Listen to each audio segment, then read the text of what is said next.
तो ये सभी चीजों को बहुत अच्छी तरह से समझना है कि परमात्मा वास्तव करके क्या है। भले हमारे भारत में इसकी प्रतिमा की यादगार पूरी मानी जाती है, परंतु यथार्थ रीत से न जानने के कारण कि ये इतनी शिवलिंग की क्यों महिमा है, क्यों ये सभी चित्रों में भी दिखाया हुआ है कि देवता भी उनका रिस्पेक्ट करते हैं, तो जरूर देवताओं से भी कोई ऊपर है ना। तो देवताओं से ऊपर कौन है? ये जिसने बैठ कर करके मनुष्य को देवता बनाया है। बाकी ऐसे नहीं है देवताओं ने कोई बैठ कर करके उनका पूजन किया है। ये तो चित्रकारों ने चित्र पीछे बनाए हैं, ये तो चित्रकारों ने बना। बाकी ऐसा नहीं है कोई सच सच राम ने कोई बैठ करके इसका पूजन किया है। परंतु ऐसा राम और ऐसा कृष्ण जैसे मनुष्य जो थे देवताएं, वो कैसे बने थे? इन परमात्मा ने आकर कर करके ये प्यूरिफाइड बना कर करके ऐसा मनुष्यों को पावन बनाया। फिर उनकी यादगारों में ये चित्रकारों ने बैठ कर करके चित्र बनाए हैं। बाकी ऐसे नहीं है कि उन्होंने बैठ कर करके कोई उनको पूजा है।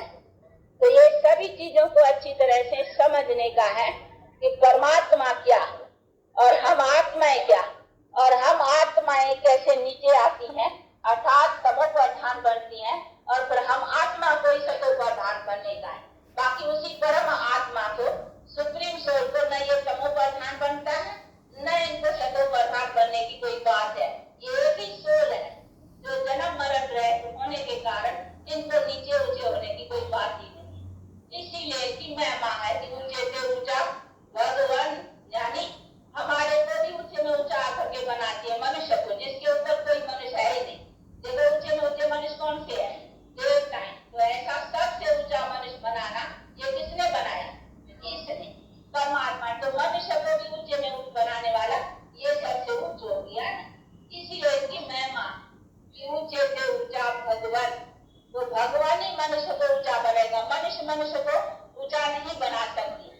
तो ये सभी चीजों को अच्छी तरह से समझने का, इसीलिए परमात्मा जो चीज है ना, वो इन्हीं को कहा जाए। अभी ये चीज तो कोई सर्वव्यापी या सब में कैसे आएगी? जैसे सोल सब में कैसे आएगी?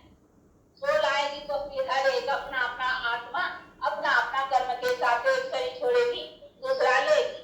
बाकी ऐसे तो नहीं कहेंगे ना सभी के में एक ही सोल है ना, सबकी अपनी अपनी सोल है। तो इतनी सब सोच है ना, हर एक शरीर की अपनी सोच। देखो ना, आत्मा का अपना कर्म का हिसाब, तुम्हारी आत्मा का अपना कर्म का हिसाब। अभी तुम शरीर छोड़ करके दूसरा शरीर या तीसरा लिया, चौथा लिया या कुछ भी, तुम्हारी आत्मा के अपने कर्मों का हिसाब से तुमने अपने शरीरों को लिया, एक छोड़ के दूसरा। तो हर एक आत्मा का अपना अनेक जन्मों के खाते का अपना हिसाब किताब हुआ ना। इसमें सब में एक ही साथ एक ही टाइम पर एक ही आत्मा सब में व्यापक, वो तो बात ही नहीं। तो जैसे आत्मा व्यापक बात नहीं है, वैसे इसको भी व्यापक होने की तो कोई बात ही नहीं है। और न कोई व्यापक होने से कोई महत्वता निकलती है कि भाई व्यापक होने से कोई फायदा मिलता है। फायदा क्या मिलेगा? तो ये सभी चीजों को बहुत अच्छी तरह से समझना है, क्योंकि ये तो बातें ऐसी हैं कोई एक ही दम या एक ही टाइम पर समझाई नहीं जा सकती हैं। ये तो बहुत अच्छी तरह से कोई बातें बैठ कर करके कुछ टाइम दे करके सुने, तभी इन बातों को अच्छी तरह से कोई समझ सकता है। तो इसके लिए चाहिए टाइम, और इसको अच्छी तरह से, ये कोई ऐसे क्लासों में भी समझाने की चीज नहीं है। तो कोई अकेले आकर करके और अच्छी तरह से इन बातों के ऊपर सुने और समझे, फिर कोई बात न समझ में आए तो पूछ भी सके। यहाँ क्लास में तो कोई पूछ नहीं सकते ना, क्योंकि वो सब में सबका टाइम खराब होगा। तो ये सारी बातें भी अच्छी तरह से समझने के लिए जरा कोई टाइम अच्छी तरह से दे करके सुने और समझे, तो बहुत अच्छी तरह से समझ सके। क्योंकि ये जो हम बहुत काल से बातें सुनते आए हैं, सिर्फ उसी के आधार पर समझना ये बहुत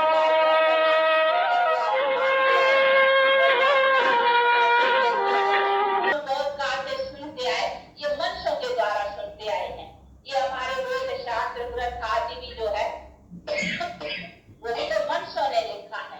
इसीलिए ये सभी है मनुष्य की मत। अभी हमको मिल रही है स्वयं परम पिता परमात्मा की मत।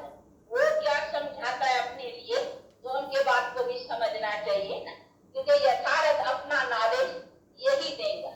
इसलिए अभी ये क्या समझाता है और क्या बतलाता है कि मैं क्या हूँ और तुम मनुष्य भी क्या हो, तो उन्हीं बातों को भी सुनना समझना चाहिए। बाकी तो हम जो सुनते आए ना, तो इसीलिए ये नहीं है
मनुष्य की मत नहीं है, हम कोई मनुष्य के द्वारा नहीं सुन रहे हैं।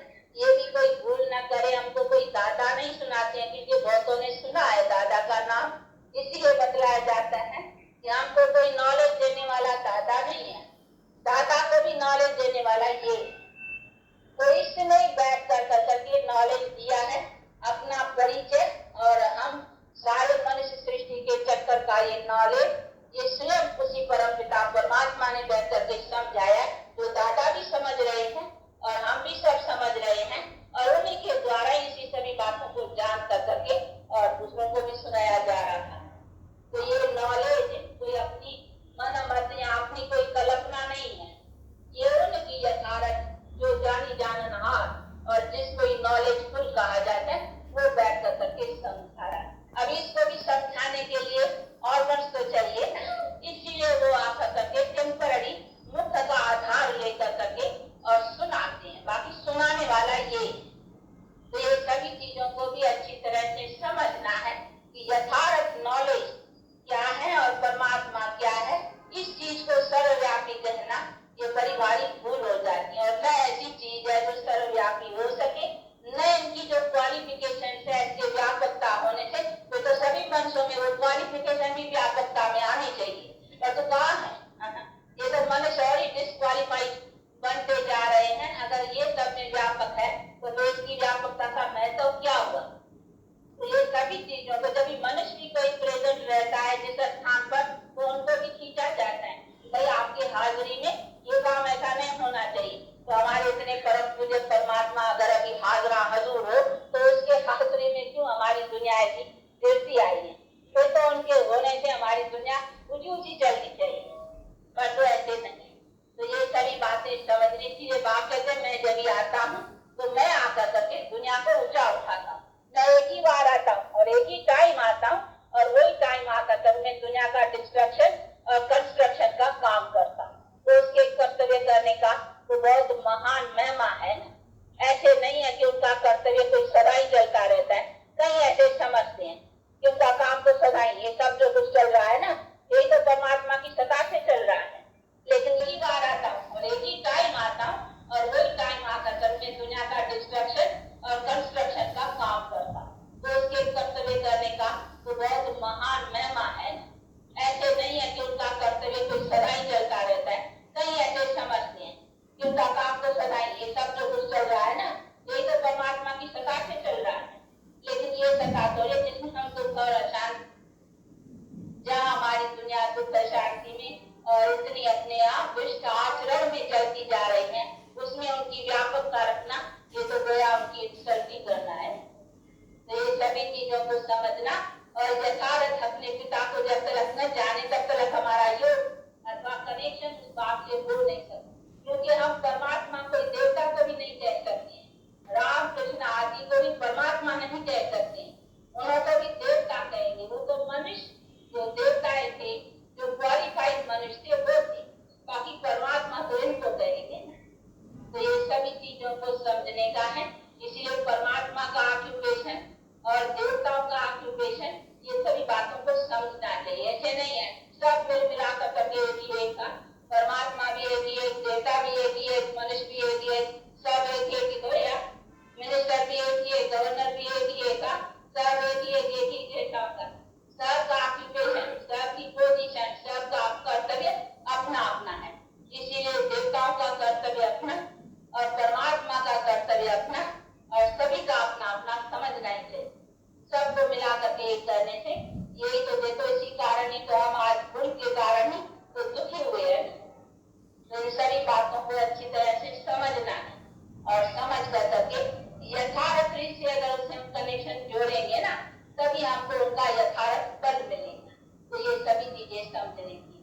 अच्छा अब टाइम हुआ है इसलिए क्लास बंद करते हैं, लेकिन इन बातों को, ये ऐसी विषय है जिसके ऊपर तो बहुत टाइम है, समझने की बातें हैं, क्योंकि बहुत काल से ये बातें चली आई है ना।